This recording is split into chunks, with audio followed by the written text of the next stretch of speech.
एक बार एक जीव वैज्ञानिक ने मछलियों पर शोध किया। अपने शोध के दौरान उसने पानी से भरे एक बड़े टैंक में शार्क मछली को डाला। कुछ देर बाद उसने उसमें कुछ चारा मछलियों भी डाल दी। चारा मछलियों को देखते ही शार्क तुरंत तैरकर उनकी ओर गई और उनको अपना भोजन बना लिया। समुद्री जीव विज्ञान ने कुछ और चारा मछलियां टैंक में डाली और भी तुरंत शार्क का भोजन बन गई। अब समुद्री जीव विज्ञान ने एक कांच का मजबूत पारदर्शी टुकड़ा उस टैंक के बीचों बीच डाल दिया।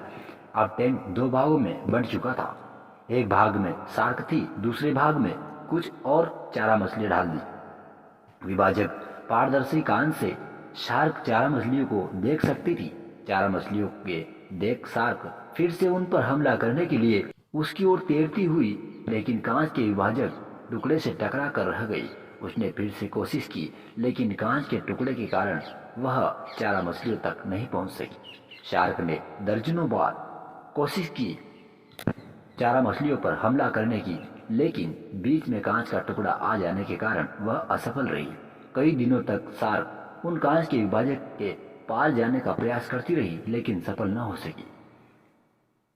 हार कर उसने एक दिन हमला करना छोड़ दिया और टैंक के अपने भाग में रहने लगी।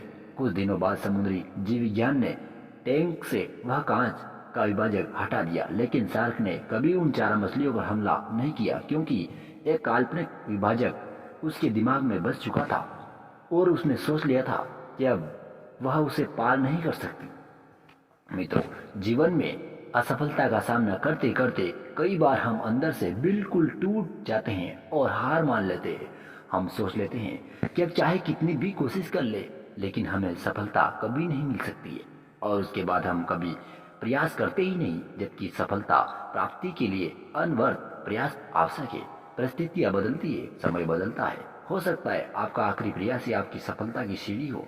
इसीलिए अतीत की असफलता को दिमाग पर हावी ना होने दें और पूरी लगन से फिर से मेहनत करें। सफलता एक दिन आपके कदम चुनेगी। मित्रों, आज की इस कहानी को हम यही विराम देते हैं। मिलेंगे नेक्स्ट कहानी के साथ। तब तक के लिए आप सभी को जय हिंद, वंदे मातरम। जय श्री राधे कृष्णा।